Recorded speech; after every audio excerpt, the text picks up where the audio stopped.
नमस्कार साथियों, गौरव ज्ञान धारा में आप सभी का स्वागत है। अपनी जो आरबीएससी वाली क्लासेस चल रही है उसको थोड़ा सा और आगे बढ़ाते हैं और आज कक्षा 10 का अध्याय 2 अपन पूरा करने वाले हैं। कक्षा 10 का अध्याय 2 जो है यानी कि कक्षा 8 का भी एक अध्याय जिसके अंदर आप लोगों के लोक देवता संत वगैरह इस बार जुड़े हैं नया, वो भी इसके अंदर पूरा हो गया है। ठीक है, क्योंकि उसके अंदर भी भक्ति और शौर्य से संबंधित जो चैप्टर जुड़ा था तो वो इसके अंदर कंप्लीट आप लोगों के हो रहा है। निश्चिंत रहो, कुछ भी अपन छोड़ने वाले नहीं है। ठीक है, तो ये जो है आज अपन पूरा कर लेंगे, यानी कि कक्षा 10 के 2 चैप्टर विद, आप ये समझ सकते हो, विद नोट्स मेकिंग पैटर्न, और बहुत अच्छी तरीके से कंप्लीट हो गया है विद एक्स्ट्रा डिटेल, यानी कि एक्स्ट्रा जानकारी के साथ में आप लोगों के ये कवर हो रहा है। मैसेज आ रहा है।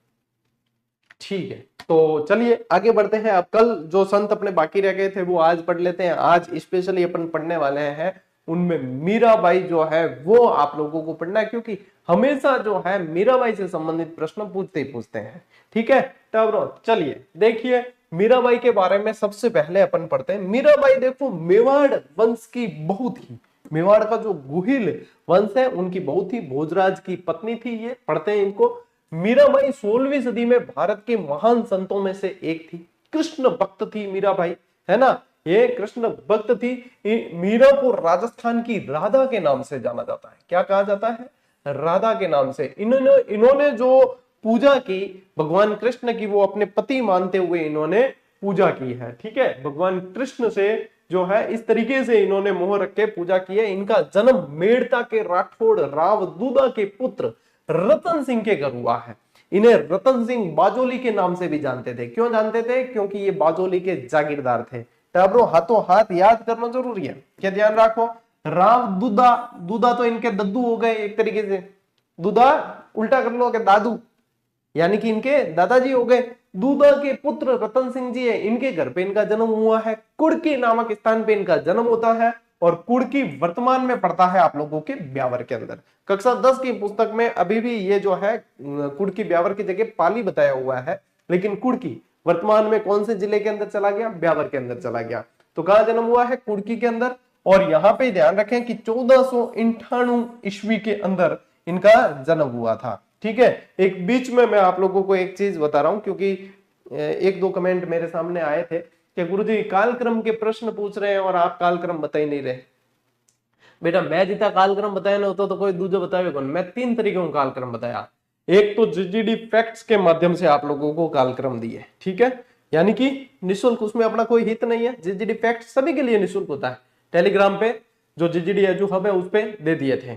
दूसरा कि आप लोगों को जो आरबीएससी की अभी पुस्तक दी है उसके आगे के प्रथम 4 पेज देखो किससे रिलेटेड है? कालक्रम ही है, लोक देवता लोक संत वगैरह वो है। तीजो 1 मिनट सोरे माध्यम वो भी देवा, मतलब मैं जितनी तरीके दियो है बीती तरीके तो कोई दे भी कौन रियो है। फिर भी यदि आप लोग कहते हो कि गुरुजी वो कौन दिया, तो इसका मतलब आप खुद उदासीन हो अपने प्रति। थोड़ा सा आपको भी तो एक्टिव रहना पड़ेगा। अब हमने जो चीज दे दी उसी के बारे में आप पूछोगे, कहोगे कि गुरुजी ये तो नहीं किया, और वही चीज हमने 3 बार दी। एक बार तो दुनिया ही देती है, हमने 3 बार दे दी, उसके बाद भी गुरुजी वो पूछ रहे हैं आपने तो वो तो नहीं पढ़ाया, फिर आप क्या पढ़ा रहे? अरे काली जालर है, मैं जो पढ़ा हुआ नहीं, मैं मतलब एग्जाम मैं जो पढ़ा हुआ वो एग्जामिनर दे और थान ध्यान ही कौन। तो कम से कम जो चीजें कर दी जाती है उसके लिए तो मत कहा करो, यानी कि आपका ध्यान नहीं है इसका मतलब होपा तो ध्यान ही कौन। कई जना तो हमें कमेंट कर रहे हैं गुरुजी ये आरबीएससी की क्लास से भी दोगे क्या? कई जना अजी कमेंट करेगा गुरुजी अब आप रीट की टेस्ट सीरीज कब दोगे? रीट जब छाती पे आ जाएगी तो, मतलब कहने की भावना भी देखो, का रीट छाती पे आ जाएगी जब दोगे क्या? रीट की टेस्ट सीरीज दिए को 5 दिन हो गए और सूचना भी दी टेलीग्राम पे, यूट्यूब क्लास के माध्यम से भी लास्ट में बताया था। बताओ, मतलब सारी चीजें देखनी खुद ने की नहीं है, खुद ने उदासीन की नहीं। जद जचे जद यूं के ना आदमी जके, जद जके ने तदी जदी है ना सीधो कमेंट ही मचका है। देखनो की नहीं है कि एप्लीकेशन में आएगी कि नहीं आई, सूचना सर दियोड़ी कि नहीं दियोड़ी, बस जद जचे जदी कहे मचकाओ ना कमेंट, कुआड़ी खिचड़ी होरो चढ़ी जाए। ठीक है, तो ऐसा मत किया करें, खुद ध्यान दो। जो चीजें हम कर चुके हैं उसी के बारे में कम से कम मत कहा करो, थोड़ा तो ध्यान दे दो रहा खुद की पढ़ाई के लिए, जागरूक रहो। अब देखो इनके पिता जो है, इनके पिता रतन सिंह राठौड़ बाजोली के जागीरदार थे, तो इसलिए इन्हें क्या रतन सिंह बाजोली के नाम से भी जानते थे। जैसे कि मैं प्रॉपर घाणेराव का रहने वाला हूं तो मेरे को गौरव सिंह घाणेराव कहते हैं ना, वैसे इनको रतन सिंह बाजोली के नाम से जानते थे। मीरा का लालन पालन अपने दादाजी के यहाँ मेड़ता में हुआ इनके जो है, लेकिन जन्म ध्यान रखना कहाँ है, कुड़की ब्यावर के अंदर। हालांकि मीरा के जन्म और लालन पालन के लिए बहुत ज्यादा कंफ्यूजन चलता है, तो इसमें ज्यादा उलझने की कोशिश मत करना। कई सारी ऑथेंटिक पुस्तक के अंदर आपको ये लिखा मिलेगा कि इनका जन्म मेड़ता में हुआ, कई जगह ऑथेंटिक पुस्तकों में ही यही लिखा मिलेगा कि कुड़की ब्यावर के अंदर हुआ। और देखो ऑथेंटिक आपस में भिड़े तो अपन भिन्नो नहीं है। यदि दोनों ही ऑप्शन मिले और 100% ध्यान के सही करना है तो बिन कुड़की करे ना हो। ठीक है, क्या करके आओगे, कुड़की आप लोगों के बिल्कुल सही माना जाएगा, क्योंकि आयोग इसको मान चुका है, कई बार माना है। ठीक है, आयोग ने कई बार माना है। अब देखो मीरा का जीवन संपूर्ण रूप से श्री भगवान कृष्ण की भक्ति और प्रेम को समर्पित था। लीजिए स्क्रीनशॉट लो, आगे बढ़ते हैं। भक्त थी ये कृष्ण भगवान की, कवित्री थी, गायिका थी और लोक संत थी। ठीक है, आगे बढ़ते हैं। चलिए, इनका विवाह 1516 में राणा सांगा के ज्येष्ठ पुत्र युवराज भोजराज के साथ होता है। अब देखो कौन सा टाइम पीरियड है, राणा सांगा वाला टाइम पीरियड है। यदि अपन 1527 में चले जाए तो खानवा का युद्ध आ जाएगा, है ना। तो ये देखो 1516 के अंदर इनका विवाह होता है, और विवाह के कुछ वर्ष पश्चात ही पति की मृत्यु हो जाने से तरुण अवस्था में ही ये विधवा हो गई, यानी कि कम उम्र के अंदर ही ये विधवा हो जाती है। और मीरा का साधु संतों में उठना बैठना और उनके साथ भजन कीर्तन करना इनके देवर राणा विक्रमादित्य को पसंद नहीं आया। यानी कि राणा सांगा के जो पुत्र थे विक्रमादित्य, जिनके समय बनवीर ने जो है आक्रमण किया था, वो वाले विक्रमादित्य को ये चीज पसंद नहीं थी कि राज परिवार की, मतलब राजा महाराजाओं की कोई रानी है, ठीक है, भले विधवा हो गई, लेकिन वो जो है कि कोई सन्यासी आए, साधु आए, उनके साथ में भजन कर रही है, नाच रही, गा रही, तो फिर वो दिखती बात है कि उनको जो है ये चीज पसंद नहीं आई। तो इन्होंने क्या किया, ये चीज पसंद नहीं आने से कई बार इनकी जान लेने की कोशिश की, यानी कि इनको मरवाने की कोशिश की। तो देखो विक्रमादित्य ने मीरा को जहर देने तथा सर्प से कटवाने का भी प्रयत्न किया, किंतु मीरा की कृष्ण भक्ति कम नहीं हुई। और ये कहते हैं कि कृष्ण भगवान का प्रभाव ही था कि मीरा का बाल विवाह का नहीं हो पाया मीराबाई का। तो यहां से याद रह जाएगा जहर देने की कोशिश की, यहां से याद रह जाएगा सांप भी कटवाने की कोशिश की, और यहां से याद रह जाएगा कि कृष्ण भक्ति में ये बहुत ज्यादा लीन थी और विक्रमादित्य को ये चीज पसंद नहीं आ रही थी। तो यहां से दिमाग के अंदर सीधा बिठा के जाना कि हाँ भाई ये तो पिक्चर बन गई अपने दिमाग में, सीधो से याद करना है कि पिक्चर बन गई दिमाग में। हाँ बन गई तो ले स्क्रीनशॉट, इंतजार क्यों करो, ले आगे बढ़ा। आज भक्त कवि राणाबाई भी पढ़ेंगे, राणाबाई के संबंधित भी बहुत सारे प्रश्न पूछे जाते हैं। ले टाबलो, देखो कृष्ण भक्ति का विचार मीरा को अपनी दादी से प्राप्त हुआ।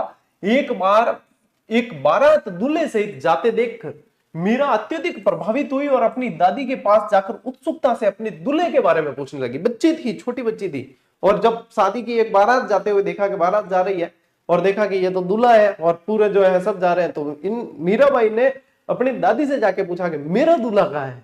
बाल अवस्था में पूछा है कि मेरा दूल्हा कहाँ है, अपने दूल्हे से पूछने लगी। तो दादी ने तुरंत ही गिरधर गोपाल का नाम बता दिया। मीरा को तभी से गिरधर गोपाल की लगन लगी कि भगवान की, गिरधर गोपाल की कृष्ण भगवान की मूर्ति थी। वो बता दिया कि इस बच्ची को, दादी ने सोचा बच्ची को क्या जवाब दूं मैं, तो कि ये कृष्ण भगवान है, यही तेरे दूल्हे है। और तब से ही मीराबाई के दिमाग में और मन में ये कृष्ण भगवान की छवि घर कर गई, और आज जीवन फिर बाद में कृष्ण भगवान को ही अपने पति स्वरूप में मान के मीराबाई ने इनकी पूजा की है। मीरा अपने अंतिम समय में गुजरात के द्वारिका के डाकोर स्थित, द्वारिका के अंदर डाकोर जी है एक स्थान, ठीक है, डाकोर स्थित रणछोड़ मंदिर में चली गई थी और वहीं 1547 ईस्वी में गिरधर गोपाल में विलीन हो गई। उनकी मूर्ति थी वहां पे विलीन हो गई और मीरा की पदावलियां प्रसिद्ध है। अब देखो मीराबाई की जो मृत्यु है वो बहुत ज्यादा संदेहास्पद है। अब कई लोग ये कहते हैं कि जैसे मेवाड़ राज घराने से थी और मेवाड़ के राज घराने वालों को ये चीज पसंद नहीं थी कि ये जो है संत बन जाए या साधु संतों के साथ उठे बैठे और ये बैरागी जीवन जी रही है, तो उन्होंने जो है पहले भी मरवाने के बहुत बार प्रयास किए और ये कहा जाता है कि इन्होंने जो है मीराबाई को मार दिया था। और बाद में किसी को ऐसा संदेह न हो इसलिए जो गिरधर गोपाल की मूर्ति थी वहां पे इनकी कपड़ों के कुछ जो है टुकड़े ऐसे लगा दिए कि मीराबाई जो है मूर्ति के अंदर समा गई। कुछ लोग कहते हैं कि मीराबाई जो है वास्तव में मूर्ति के अंदर समा गई थी, ऐसा प्रकरण नहीं है कि इनकी हत्या करवाई हो। तो इसमें बहुत ज्यादा संदेहास्पद है और इतिहासकार इसमें एक राय नहीं है। तो जहां पे इतिहासकार एक राय नहीं होते ना, अपने भी फालतू ज्यादा दिमाग नहीं लगाना, क्योंकि अपने सीधा सबसे पहला उद्देश्य क्या है कि एग्जाम क्रैक करना। अपन हजी एग्जाम ही क्रैक कोन हुआ और अपन विद्वता मतलब झाड़ा और अपन मतलब दिमाग लगाओ एक्स्ट्रा, ऐसे नहीं ऐसे हुआ होगा, तर्क और वितर्क करने लगते हैं, तो वो फिर बाद में कुतर्क में बदल जाते हैं। और अपना जो है पहले मकसद है सिलेक्शन लो, सिलेक्शन ले लियो नहीं तो थान सब जना ही पूछी, और सिलेक्शन कौन लियो तो थान कुत्ता जी नहीं पूछे। हकीकत बात है, ये कटु सत्य है। ये समाज ने पता नहीं ऐसा ही दायरा बना रखा है कि जो टैलेंटेड बहुत ज्यादा है लेकिन नौकरी नहीं लगी तो उसका टैलेंट जो है वो गौण कर लेते हैं। लेकिन ये समाज ने अपने आसपास जो है माहौल ऐसा ही बन रखा है, अपन क्या कर सकते हैं बताइए। तो इसलिए अपनी विद्वता को साबित करना है ना, पहले नौकरी लगो, उसके बाद में आप हर चीज जो कहोगे वो मानेंगे लोग, क्या हाँ वो लागूडो है भाई, वो कह रही हो इन मतलब सही है, ओपडियोडो है। इनकी भक्ति की मुख्य विशेषता यह थी कि इन्होंने ज्ञान से अधिक भावना और श्रद्धा को महत्व दिया। मीरा की भक्ति जो है माधुर्य भाव की रही। मेरे तो गिरधर गोपाल दूसरों न कोई, जाके सिर मोर मुकुट मेरो पति सोई, ये कहती है मीराबाई कृष्ण भगवान के बारे में। अब देखो ए जानकारी तो सारी दियोड़ी थाने आरबीएससी की 10वीं की किताब चैप्टर 2 इसके अंदर दी हुई है। लेकिन भाई साहब यूं अलावा भी तो जानकारी पूछे मीराबाई की, क्या इसी में जानकारी सारी आ गई? नहीं आई है। तो अतिरिक्त जानकारी के साथ में आगे बढ़ेंगे। पहले एक बार स्क्रीनशॉट लो, पहले एक बार मीराबाई के संबंधित ये जानकारी याद करो, स्क्रीनशॉट ले लो। अब बढ़ते हैं अतिरिक्त जानकारी की तरफ। देखो भाई साहब, महत्वपूर्ण अतिरिक्त जानकारी, दीक्षा और गुरु। मीराबाई के आध्यात्मिक गुरु कौन थे? संत रैदास। यदि यूं पूछ लेना कि प्रथम गुरु कौन थे, प्रथम गुरु मीराबाई के पूछे तो जीव गोस्वामी। कौन थे? जीव गोस्वामी, ये प्रथम गुरु थे। फिर बाद में जो है रैदास जी को इन्होंने गुरु बना दिया। ठीक है, रविदास जी जो जाति से चर्मकार थे और स्वयं एक महान संत थे, रामानंद जी के शिष्य थे ये सब। ठीक है ना, जैसे धन्ना जी, पीपा जी, ये जो रैदास जी, ये सब रामानंद जी के शिष्य थे। प्रमुख रचनाएं किसकी? मीराबाई की। पदावलियां, और इसके अलावा मीराबाई ने कई सारे ग्रंथों की रचना की, जिनमें गीत गोविंद पे टीका, ठीक है, सत्य भामाजी नु रूसनु, नरसिंह जीरो मायरो, ये नरसिंह जीरो मायरो जो है ये रत्ना खातिन ने लिखा है। किसने लिखा है? रत्ना खातिन ने लिखा है, मीराबाई के निर्देशन में। मीराबाई ने जैसे जैसे बताया वैसे वैसे रत्ना खातिन ने लिखा है। ठीक है, और राग सोठ के पद, ये सब मीराबाई की रचनाएं हैं। और आप लोगों को यह भी ध्यान रखना है कि मीरा महोत्सव का आयोजन कहां होता है? तो राजस्थान के चित्तौड़गढ़ दुर्ग में हर वर्ष अश्विन पूर्णिमा को भव्य मीरा महोत्सव का आयोजन किया जाता है। या पूछी जाए चीजा, सारी की सारी एक्स्ट्रा जानकारी दे रही हो ना, सारी की सारी एग्जामिनर पूछ चुके हो एक बार। अब देखो, प्रसिद्ध मंदिर भी एक मीरा मंदिर है। चित्तौड़गढ़ दुर्ग में स्थित कुंभ श्याम मंदिर को मीरा मंदिर भी कहा जाता है, जहां मीराबाई कृष्ण भक्ति किया करती थी। और इस मंदिर के सामने उनके गुरु रैदास की छतरी है। इसी मंदिर के सामने रैदास की छतरी है, और ये रहा आपके कुंभ श्याम मंदिर। मीराबाई यहाँ पे कृष्ण भगवान की पूजा करती थी, इसलिए कहते थे मीरा मंदिर। क्या मीराबाई ज्यादातर कहां मिलती थी? इस मंदिर के अंदर। तो क्या मीरा मंदिर है, नाम ही पड़ गया मीरा मंदिर, है ना। तो ये ध्यान रखना है। ले अब स्क्रीनशॉट लो, पूरी पूरी था एक्स्ट्रा जानकारी ले भाई, ले लो भैया। बढ़ते हैं आगे।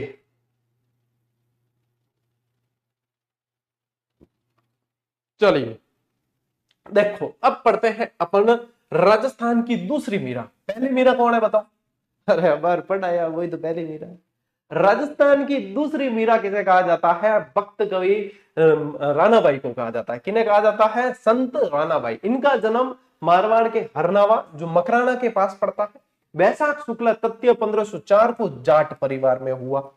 थाली भर के लाई रे खींचड़ो, वो वाला भजन है नहीं है, जिमाओ बेटी जाट की, वही है। तो यहाँ पे जाट परिवार के अंदर जो है राणाबाई का जन्म होता है, ये ध्यान रखना। इनके पिता का नाम राम गोपाल और माता का नाम गंगाबाई था। पालड़ी के संत चतुरदास की शिष्या राणाबाई कृष्ण भक्त थी। ये चतुरदास जी की शिष्या थी, यानी कि इनके गुरु का नाम क्या है? चतुरदास जी है, ये ध्यान रखना है। माता पिता का तो शायद ही पूछे, लेकिन गुरु का पूछ सकते हैं। राणाबाई के गुरु का नाम क्या था? चतुरदास जी। मीराबाई के भी बता दिया आपको, राणाबाई के ध्यान रखना।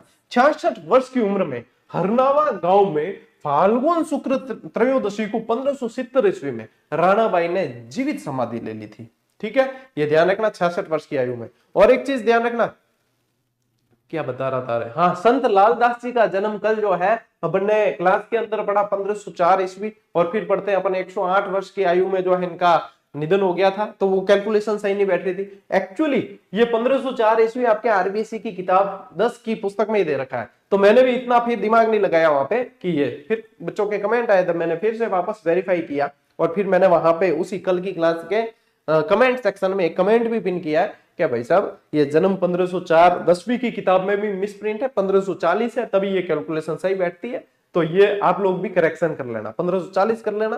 त्रुटियां 10वीं की किताब में भी है, बहुत सारी है, तो अपने को थोड़ा सा ध्यान रखते हुए आगे बढ़ना है। मैं आगे और भी थोड़ा सा ध्यान देके वेरीफाई करके ही चीजें आप लोगों को दूंगा, और ऐसी कोई भी स्थिति नहीं आएगी, निश्चिंत रह के बोलो। अरे मौज करो, राज करो, ज्यादा लोड लेना जरूरत नहीं है। लोड तो यूं ही दुनिया में घणो है, ये तो लोड नहीं लेना, आराम में बुड्ढो। ठीक है।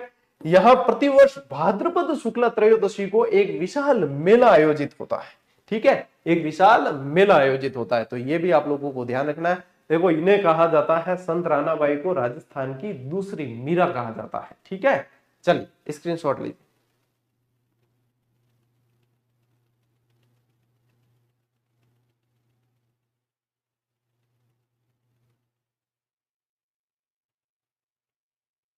आगे बढ़े।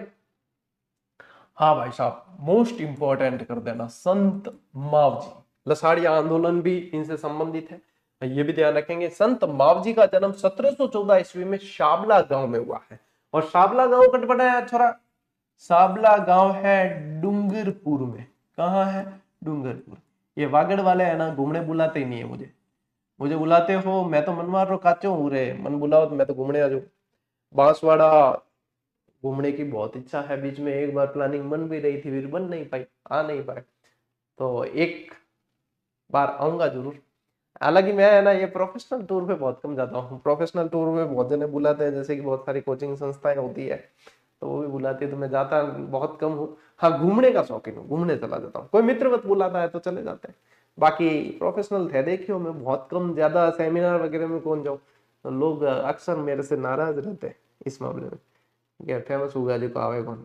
अरे फेमस नहीं हुए तब भी तो नहीं आते थे। एक्चुअली समय सेट नहीं हो पाता है, ये सारी चीजें, मैं काफी सारी चीजें सेल्फ करता हूँ। लोगों को ऐसा लगता होगा इतना बड़ा प्लेटफॉर्म है तो ये सेल्फ तो करते ही नहीं होंगे। काफी सारी चीजें सेल्फ करता हूँ, जो मुझे करीब से जानते हैं उन्हें पता है कि दिन रात मैं लगा ही रहता हूँ इसके अंदर। जब स्टार्ट किया तब से और अब तक बड़े ही कौन कर रही हूँ, बता रही हूँ कि टाइम काफी मुश्किल से सेट है। तो देखो नाराज है नहीं कि मैं हमारे सेमिनार में नहीं आया, हमने इन्वाइट किया था ना, गुरुजी आपके बहुत सारे स्टूडेंट है यहाँ वहाँ, तो है स्टूडेंट तो देखो बहुत प्रेम करते हैं, लेकिन उन्हीं प्रेम के कारण ही यहाँ दिन रात मेहनत करनी पड़ती है। नहीं आने क्लास में सीक्वेंस टूट जाएगी, इतनी मेहनत कौन करे बताओ? शांति काल हो चाहे युद्ध काल हो, सारी सारी, क्योंकि इनका भैया इनके बहुत सारी एक्सपेक्टेशन है मुझसे, तो ये कई बार होता है। तो आप लोग जो इनवाइट करते हैं वो नाराज मत हुआ करें, है ना, थोड़ी सी मेरी परिस्थितियों को समझे। इन स्टूडेंट की भावनाओं के लिए ही मुझे ये काम करना पड़ता है रात दिन। संत मावजी ने अपने विचारों को स्थायी एवं साकार रूप देने के लिए निष्कलंक यानी कि पवित्र और पाप रहित नामक संप्रदाय की स्थापना की।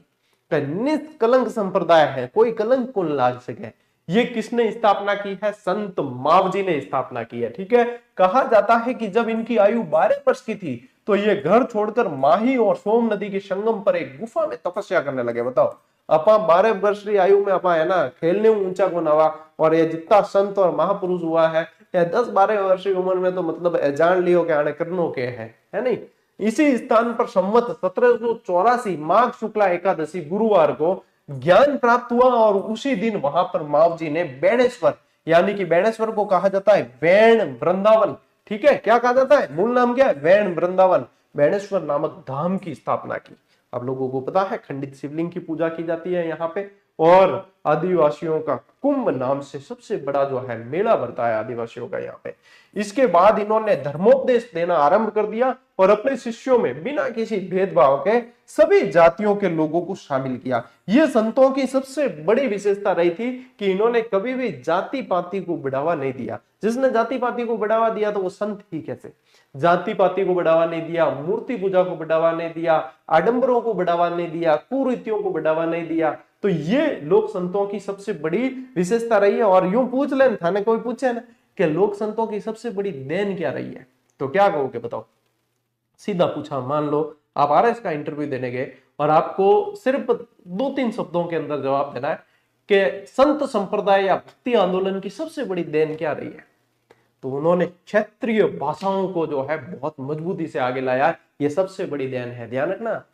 बिल्कुल इंपैक्टफुल उत्तर होगा ये कि उन्होंने क्षेत्रीय भाषाओं को बहुत ज्यादा बढ़ावा दिया। ये सबसे बड़ी देन है, ये लोक संतों ने ज्यादा बढ़ावा दिया। ले स्क्रीनशॉट ले, आगे बढ़ा।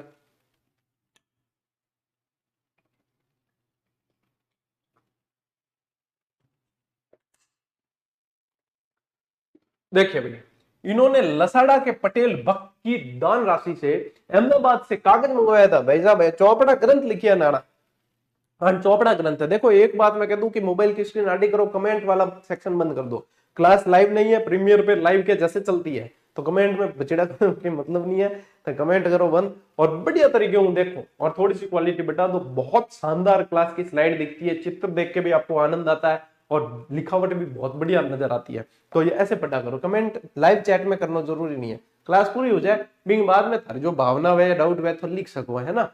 देखो तो इन्होंने जो है चौपड़ा नामक इनके ग्रंथ थे, तो लसाड़ा के पटेल भक्त की दान राशि से अहमदाबाद से कागज मंगवाए और धौलागढ़ के अंदर एकांतवास करके 5 बड़े ग्रंथों की रचना की, जिनके छंदों की संख्या 72,96,000 बतलाई। कितने छंद कितने हैं अंदर? 72,96,000 एकांतवास में रह के इन्होंने दिन रात ये लिखे हैं। कागज कहां से मंगवाए? कागज देखो आए हैं कहां? अहमदाबाद से। किसके? यहाँ पे लसाड़ा के पटेल भक्त की दान राशि से मंगाया और धौलागढ़ में रचना की है। पूछते हैं वाद विवाद की शैली में लिखे गए ये ग्रंथ चौपड़ा कहलाते हैं। इनके धार्मिक ग्रंथ क्या कहलाते हैं? चौपड़ा। तो देखो ये एकांतवास में एक गुफा में जो लिख रहे हैं बढ़िया तरीके से, धौलागढ़ में एकांतवास। मावजी के 5 चौपड़े हैं और छंदों की संख्या कितनी है? 72,96,000। ठीक है। अब ये 96 जो है ना, इसको लोग अलग अलग पढ़ते हैं। मैं पढ़ता जी टाइम मैं मतलब देसी में पढ़ी तो मैं छिन्नूगा कहेगा कि 72,96,000। ठीक है। कई जना के 96। एक्चुअली शुद्ध शब्द जो है वो हिंदी के अंदर 96 ही पढ़ते हैं। ठीक है। मावजी के ये चौपड़े केवल दीपावली के दिन बाहर निकाले जाते हैं। और एक और चीज ध्यान रखें, दीपावली के अलावा मकर संक्रांति, केवल की जगह ये लिख लेना दीपावली और मकर संक्रांति। मकर संक्रांति पे भी इनको बाहर निकाले जाते हैं। मावजी के अनुयायी ने विष्णु का 10वां अवतार यानी कि कल की अवतार मानते हैं। कौन मानते हैं? इनके जितने भी अनुयायी है वो ये कहते हैं कि ये तो विष्णु का 10वां अवतार है, कि ये तो कल की अवतार है। ठीक है। तो ये ध्यान रखना, दीपावली के दिन चौपड़े बाहर निकालते हैं। अब देखो डूंगरपुर जिले में इनके अनुयायी बहुत बड़ी संख्या में। इनका मुख्य मंदिर कहाँ है? शाबला डूंगरपुर के अंदर, जहां मावजी की शंख चक्र गदा और पद्म सहित घोड़े पर सवार चतुर्भुज मूर्ति है। ये सारी चीजें पड़ी है। घोड़े पर सवार जो है इनकी चतुर्भुज मूर्ति है, घोड़े पर सवार चतुर्भुज मूर्ति है, जिसके अंदर क्या है? शंख है, चक्र है, गदा है और पद्म यानी कि कमल, ये सब इनके हाथ में धारण है। और वहां पे घोड़े पे सवार इनकी चतुर्भुज मूर्ति है, ये ध्यान रखना। और बेणेश्वर धाम पर माघ शुक्ल पूर्णिमा को यानी सोम, माही और जाखम नदियों के त्रिवेणी संगम पर मेला लगता है। कब लगता है मेला? ये बेणेश्वर धाम में मेला लगता है। माघ शुक्ल पूर्णिमा को बेणेश्वर के अंदर मेला लगता है। आदिवासियों का कुंभ कहा जाता है। अरे बहुत बार पढ़ी होगा, सोम, माही, जाखम, त्रिवेणी संगम, और यहाँ पे लगता है मेला। और खंडित शिवलिंग की होती है पूजा, है ना। यहाँ लक्ष्मण झूला भी है बना हुआ। अब ले स्क्रीनशॉट और एक्स्ट्रा जानकारी थोड़ी और पढ़ते, यहाँ पूरी थोड़ी हो ये क्लास अजी तो और है रे। देखो अब अन्य महत्वपूर्ण जानकारी के अंदर रानाबाई से संबंधित भी है। मीरा की तरह इन्होंने भी सगुण कृष्ण भक्ति को अपनाया और जीवन भर अविवाहित रहकर कृष्ण आराधना की है। और समकालीन शासक यदि पूछे तो रानाबाई मारवाड़ के शासक राव मालदेव और मुगल बादशाह अकबर के समकालीन थी। ठीक है। तो ये भी ध्यान रखें, दोनों इंपॉर्टेंट फैक्ट है। ठीक। और क्या ध्यान रखेंगे? बेणेश्वर धाम आप लोगों को बताया आदिवासियों का कुंभ कहा जाता है। सॉरी, माघ पूर्णिमा को मेला बढ़ता है। और चौपड़े की भविष्यवाणी देखो, मावजी द्वारा रचित 5 चौपड़ों में वागड़ी भाषा में देश दुनिया के भविष्य की बात है। क्या है? इसमें भविष्यवाणियां की जाती है। मकर संक्रांति पे इनका वाचन भी होता है, तब जो है पूरे साल की जो है भविष्यवाणियां की जाती है। और देखो इनमें प्रमुख चौपड़े आज भी साबला, पांचपुर और शेषपुर के अंदर सुरक्षित है, मंदिरों के अंदर, ये ध्यान रखना है। और विशेष तथ्य कि मावजी को इनके अनुयायी क्या मानते हैं? कल के अवतार। डूंगरपुर में बड़ी संख्या में निवास करते हैं। बस ये तो अपन ने पढ़ लिया। ले देखो शाबला, पूंजपुर और शेषपुर ये 3 मंदिर है, यहाँ पे इनके चौपड़े आज भी सुरक्षित पड़े हैं एकदम। लो स्क्रीनशॉट। 5 पुस्तकें हैं इनकी चौपड़ों में, ये ध्यान रखना, संख्या भी पूछ सकते हैं। चलो भाई टालो। रामचरण जी आवे ना तो ध्यान रख लियो कि राम स्नेही संप्रदाय है। क्यों संप्रदाय है? राम स्नेही संप्रदाय जब आप लोग पढ़ते हो फूलडोल मेला पड़ता है शाहपुरा के अंदर, वही राम स्नेही संप्रदाय है, रामचरण जी द्वारा स्थापित। जयपुर राज्य के अंतर्गत सोडा गांव में माघ शुक्ल चतुर्दशी को 1719 ईस्वी में वैश्य कुल के अंदर बखतराम और देव जी के यहाँ रामकिशन जी का जन्म हुआ, जिनका मूल नाम क्या था? रामचरण जी, है ना? क्या नाम था? रामचरण जी। मेवाड़ के दांतला गांव के महाराज कृपाराम जी से 1751 ईस्वी को इन्होंने दीक्षा प्राप्त की और रामकिशन रामचरण बन गए। मूल नाम तो ये था रामकिशन, और फिर इन्होंने नाम क्या पड़ गया? रामचरण। दीक्षा लेने के बाद किससे दीक्षा ली? दांतला गांव के कृपाराम जी से दीक्षा ली है, तो एक गुरु है इनके, ये ध्यान रखना। 1758 ईस्वी में गलता जी के मेले के समय साधुओं के धर्म के प्रतिकूल व्यवहार को देखकर इनका मन संसार से उचट गया और रामचरण जी वैरागी हो गए। क्या हो गए? वैरागी हो गई है कि साधुओं के धर्म के प्रतिकूल व्यवहार को देखकर, ठीक है, साधुओं के धर्म के प्रतिकूल व्यवहार को देखकर इनका मन संसार से उचट गया। इसके बाद भीलवाड़ा में साधना करते हुए इन्होंने निर्गुण भक्ति और सभी के प्रति प्रेम का उपदेश दिया है। ठीक है, तो ये ध्यान रखना, इनका जन्म कहां हुआ है? सोडा गांव के अंदर इनका जन्म होता है रामचरण जी का। तो रामस्नेही संप्रदाय के संस्थापक कौन है? तो ये आप लिख सकते हो यहाँ पे कि रामस्नेही संप्रदाय। कौन सा? ये ध्यान रखना, रामस्नेही संप्रदाय। ठीक है, ले मिटा लिख लो।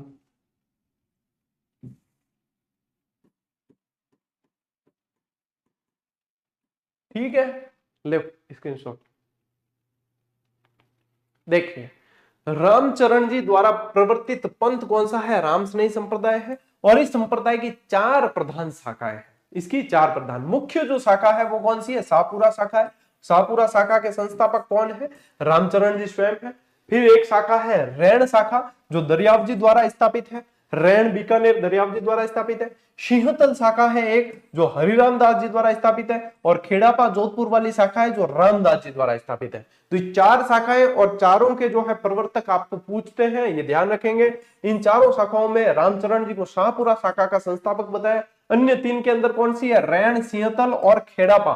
ठीक है, जिनके जो है संस्थापक दरियाव जी, हरिराम दास जी और रामदास जी है। रामस्नेही संप्रदाय का फूलडोल महोत्सव इस संप्रदाय की अपनी विशिष्टता है। फूलडोल महोत्सव इनका जो है मुख्य मेला बढ़ता है शाहपुरा के अंदर। कहां पे बढ़ता है ये? शाहपुरा के अंदर।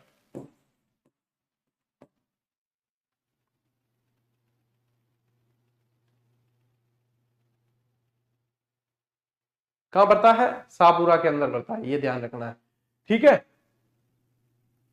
इनके जो मंदिर होते हैं वो द्वारा कहलाते हैं, राम द्वारा। क्या ध्यान रखोगे? इनके मंदिर जो होते हैं, मंदिर या स्थान कह सकते हो, वो राम द्वारा के नाम से जाना जाते हैं। राम द्वारा। ये गुलाबी वस्त्र पहनते हैं, ये भी ध्यान रखना, गुलाबी वस्त्र धारण करते हैं। ये काफी सारी चीजें हैं। चलो आगे बढ़ते हैं। अब देखो नवल संप्रदाय। क्या ध्यान रखना है? नवल संप्रदाय। इसके संस्थापक नवल राम जी है, और भाद्रपद कृष्ण अष्टमी को विक्रम संवत 1840 को हर्षोल्लास नागौर के अंदर दलित समुदाय से संबंधित इनका जन्म होता है। अब ये यहाँ पे एक शब्द मुझे जो है आरबीएससी की किताब में पसंद नहीं आया, वहां पे मैंने इसलिए उस शब्द को नहीं लिया है, और वहां पे उसकी जगह आप लिख ले वाल्मीकि। ठीक है, वाल्मीकि परिवार के अंदर इनका जन्म हुआ है, ये शब्द उचित है, तो इसको अपने को ध्यान में रखना चाहिए। ऐसी चीजों का थोड़े से आरबीएससी वाले भी ध्यान रखें किताबों के अंदर, तो अच्छी बात है। चलिए कोई नहीं।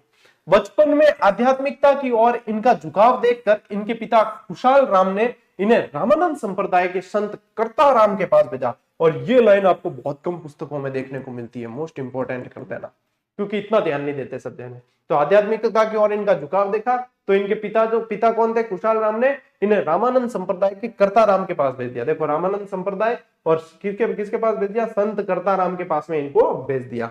गुरु कर्ता राम ने ही इनका नाम नवल राम रखा, और इन्हें निर्गुण और निराकार ईश्वर का उपदेश दिया। निर्गुण का मतलब क्या है? देखो, निर्गुण और निराकार मतलब कि ये मूर्ति को नहीं मानते, ये मूर्ति को नहीं मानते, और ये ऐसा नहीं मानते कि भाई ईश्वर कोई मतलब दिव्य आत्मा, ऐसा नहीं मानते। ये मानते हैं कि कोई महापुरुष हुए, उन्होंने ऐसा जन्म लिया ऐसे। तो मूर्ति पूजा वगैरह इसका विरोध करते हैं। निर्गुण निराकार ईश्वर भक्ति इसे ही कहा जाता है। ठीक है, तो ये आपको ध्यान रखना है। लो स्क्रीनशॉट एक बार। और ये जो बीच वाली लाइन मैंने आपको बताई है वो बहुत अच्छी तरीके से आपको ध्यान रखना है।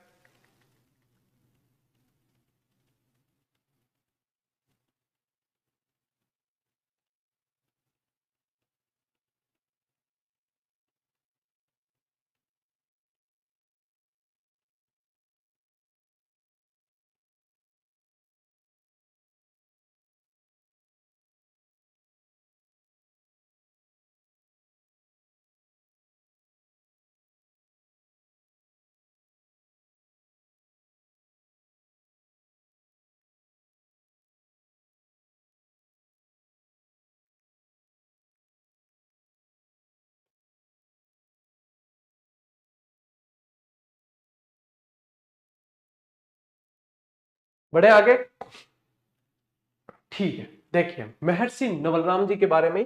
महर्षि नवलराम ने देश में जगह जगह भ्रमण किया और शिक्षा के महत्व पर बल दिया है। इन्होंने समाज में व्याप्त रूढ़िवादी दृष्टिकोण, आडंबरों, जादू टोना, सती प्रथा, अस्पृश्यता, पर्दा प्रथा, बाल विवाह, धार्मिक एवं सामाजिक कुरीतियों का विरोध करते हुए जनमानस को जागरूक किया।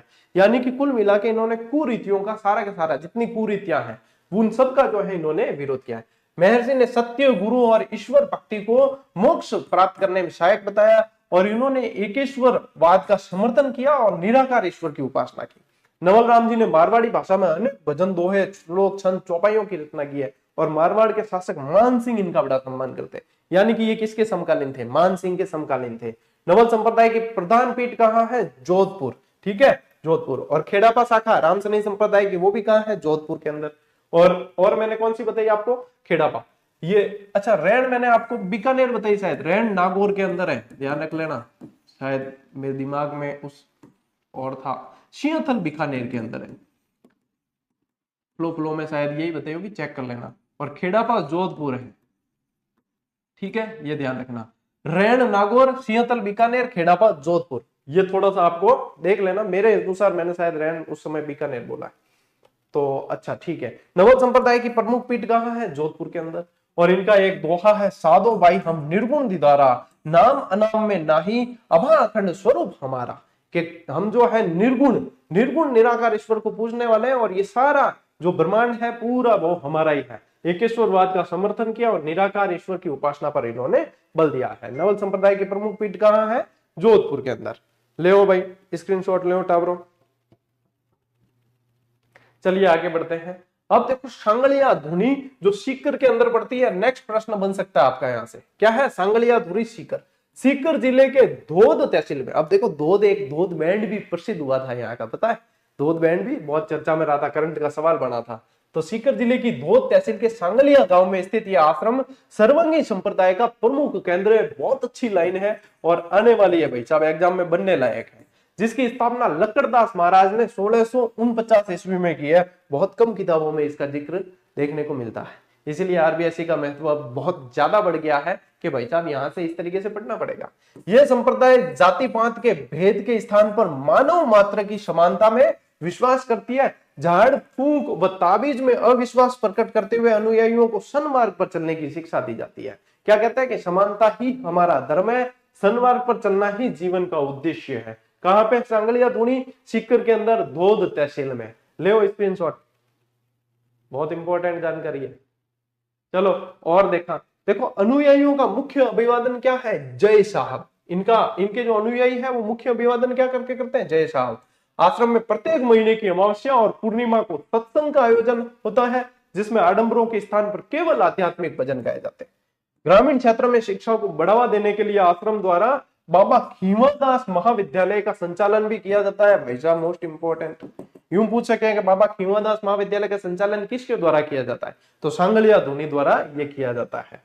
इस महाविद्यालय की स्थापना के लिए राष्ट्रपति के.आर. नारायणन द्वारा आश्रम के पीठाधीश्वर खीवाराज महाराज को सम्मानित किया गया था। ठीक है, और देख लियो, राष्ट्रपति के.आर. नारायण द्वारा आश्रम के पीठाधीश्वर खीवादास महाराज को सम्मानित किया था। तो ये जानकारियां, तो ये छोटी छोटी जानकारियां तो आपको आगे लेकर जाती है कि जो अपने जो ध्यान में नहीं आ रही वो भी चीज क्या होता है क्लास के माध्यम से ध्यान में आ जाती है। और जब अपन क्या इस पे विशेष जोर देके और स्पेशल याद करते हैं तो ये चीजें कहीं ना कहीं आगे लेकर जाती है। ठीक है, लो स्क्रीनशॉट लो अपना।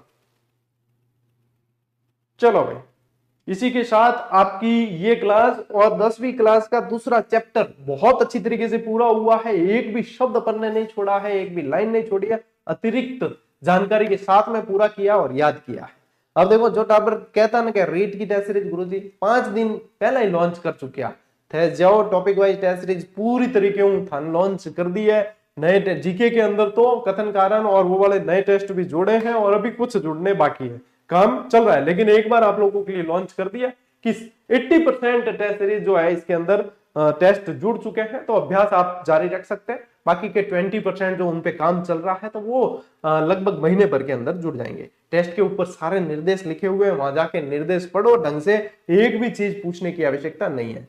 सीईटी की टेस्ट सीरीज लॉन्च की जा चुकी है और भाई साहब इसका तो आपको कहना ही क्या कि यहाँ पे ये जो पुस्तक की भाई जो डिमांड है, सप्लाई पूरी नहीं हो पा रही है। छोरा 4-4 बार चक्कर काटे और क्या गुरुजी मैं कितना चक्कर काटा थे बता दो, थे कदी को 9 तपाम 12 नहीं जानो और मान जानो पड़ रही हो कि किताब नहीं मिले। तो देखो सप्लाई प्रिंटिंग सब कुछ सुचारू है, लेकिन डिमांड ज्यादा है। और डिमांड क्यों ज्यादा है? क्योंकि मेहनत बहुत तबीयत से की है।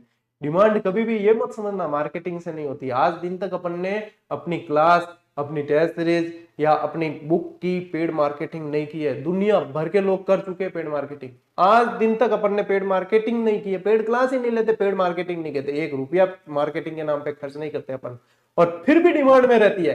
कारण क्या है? सिर्फ और सिर्फ मेहनत और भावना वो काम करने की, तब जाके ये चीज ऐसी होती है। मार्केटिंग वो चीजा नहीं चले, चीजा चले मेहनत हूं क्या जब मेहनत करी ना मेरे पाने आज दिन तक एक बुक जो तैयार करी ऑफलाइन, मतलब कितो डेटा रॉ मटेरियल पड़ी है कहीं माते कितनी मेहनत करी है, सारी चीजें आज भी पड़ी मेरे पास, सारो ही संग्रहित है। तो वो मेहनत है जो आप लोग इतना प्रेम भी करते हैं और इस प्रेम के लिए तो आप लोगों को भाई साहब दिल से साधुवाद है। और ये प्रेम बना रहे इसके लिए मैं भी मेहनत करता ही रहूंगा। बढ़िया तरीके से पढ़ो आप लोग, बढ़िया किताब हर टेबल पे होनी चाहिए स्टूडेंट के, ये मैं चाहता हूं। ठीक है, एक क्रांति है ये भी, और ये क्रांति जो है पूरे राजस्थान में फैलनी चाहिए। चलिए साथियों, आज की इस क्लास में, इस सेशन में इतना ही। अब मिलते हैं अपन अगली क्लास में, अगले सेशन में। तब तक के लिए राम राम, जय हिंद।